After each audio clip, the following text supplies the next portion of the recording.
Bonjour à tous, petite vidéo qui parle d'informatique. Aujourd'hui, je voulais vous présenter ce produit que j'utilise. En fait, je l'utilise depuis que j'installe des Intel i9 de 12e génération.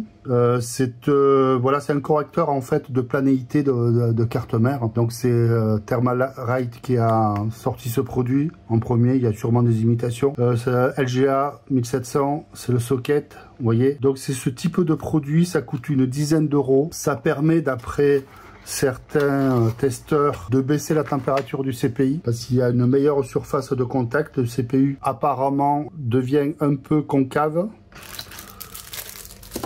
avec la température et ça permettrait de le garder donc bien droit et d'avoir un bon refroidissement. Moi, toujours est-il que je le mets en place sur tous ces types de processeurs pour une dizaine d'euros. Voilà, en plus c'est vachement esthétique une fois que c'est installé. Donc c'est livré avec de la pâte thermique que vous n'êtes pas obligé d'utiliser, que moi j'utilise pas. Voilà, j'utilise moi de la MX6, MX4, MX6. Par contre, ce qui va nous être utile, c'est cette clé Torx. Vous voyez, il y a un mode d'emploi. Bon, il est très simple. Voilà, je ne sais pas si vous voyez là. Bon. Alors, le mode d'emploi, vous allez le suivre. Donc, on prend la clé Torx. On est sur le support, qui est neuf, bien entendu. Donc, on dévisse en croix. Voilà. Un quart de tour. Voilà. Et on continue. Vous voyez, ça a sauté.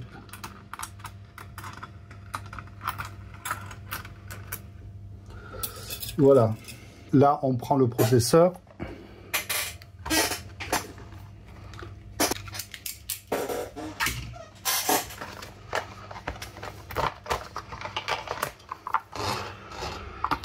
La jolie boîte de chez Intel.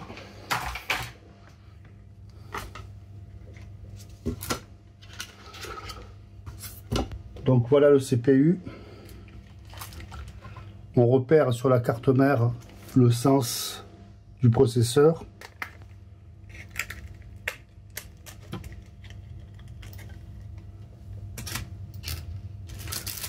Alors comme vous pouvez le constater,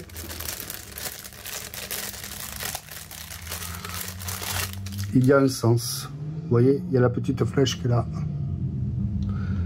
Donc vous voyez, ça vient se mettre là avec le processeur dessous, bien entendu. Alors dessous, vous avez la plaque. Donc bien sûr, il faudra la remettre de façon que vous puissiez mettre les vis. On récupère le CPU. On fait attention à la flèche qui est là. On le met dans ce sens. Donc la plaque, elle va venir, l'appareil, vous voyez, il y a la flèche là. Donc là, voilà, ça va venir comme ça. Et ça va couvrir le processeur.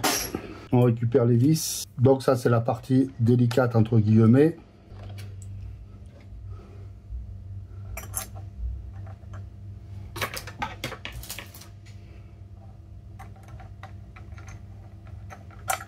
Alors attention, hein, je visse pas là. J'approche juste. Hein, voilà. Et je regarde que ça tient. C'est-à-dire je mets toutes les vis sans visser pour le moment. Comme ça à l'intérieur, je suis obligé d'utiliser la clé, mais comme je vous ai dit, je ne serre absolument pas. Je fais juste en sorte que le pas de vis prenne. Vous voyez, là, je vois qu'il n'y est pas parce que j'ai soulevé. Ça ne vient pas. Voilà, je mets la quatrième. Voilà, à ce stade, voilà, ça ne bouge pas, mais j'ai pas serré. Donc là, par contre, il faut vraiment faire en croix. Alors, on approche comme ça, sans forcer. Un peu comme quand on serre une culasse de voiture. C'est pareil. Et là, je fais en croix. Voilà, j'approche, j'approche, j'approche, j'approche. Voilà. Et ensuite, voilà, je serre sans trop. Soit après, si vous serrez trop, ça va foirer le pas de vis de la plaque derrière. Voilà. C'est tout, il n'y a rien d'autre à faire. Si un petit coup d'alcool isopropylique sur le CPU quand on a mis ses sales doigts dessus,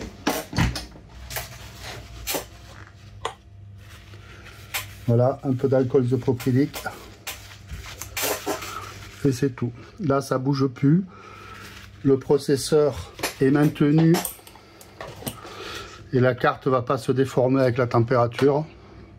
Et en plus, c'est esthétique. Alors, il y a plusieurs couleurs. Il y a du bleu. Moi, j'en ai monté pas mal de bleu. Et celui-ci, il est noir. Voilà. C'est tout ce que je voulais vous dire. Merci d'avoir regardé la vidéo. À bientôt.